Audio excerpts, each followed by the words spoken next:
দেখেন একটা পাগল, তার পরিস্থিতি খুব খারাপ।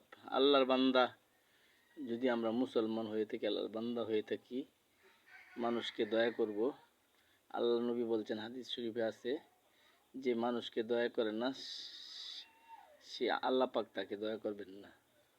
মানুষের প্রতি দয়া করা, রহম করা আমাদের সকলের কর্তব্য।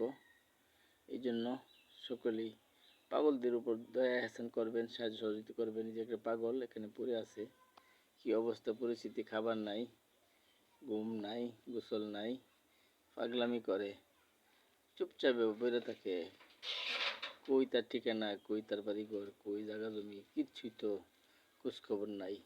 প্লিজ আপনি, আমরা মুসলমান হয়ে থাকলে, আল্লাহর বান্দা হয়ে থাকলে, আখির নবী হযরত মুহাম্মদ সাল্লাল্লাহু আলাইহি ওয়াসাল্লামের উম্মত হয়ে থাকলে আমরা মানুষের পাশে দাঁড়াবো। এরকম পাগলদের এই পোস্টগুলি আমরা শেয়ার করে দিব, সকলের কাছে প্রচার করে দিব, শেয়ার করব ইনশাল্লাহ। আমরা সকলে লাইক কমেন্ট করে শেয়ার করে এই পাগলদেরকে সাহায্যের জন্য এগিয়ে আসব। সকলকে বিশেষ অনুরোধ রাখছি, আপনারা ভালো ভালো কমেন্ট করে আমাদেরকে জানাবেন। এই পাগলদেরকে আমরা সকলে পাশে থাকবো, পাশে দাঁড়াবো, এটি সকলের কাছে আমার অনুরোধ রইল। এই বলে আজকে আমি এই পাগলের দৃশ্যটা আপনাদের দেখাইলাম। এই দেখেন পাগলের পরিবেশ, খান নাই, কিছুই নাই, উপবাস করে থাকে, রাত দিন সবসময় এইভাবে এই অবস্থায় জীবনযাপন করছে। সকলে এই ভিডিওটা একটু প্রচার করে দিবেন ইনশাআল্লাহ, শেয়ার করে দিবেন।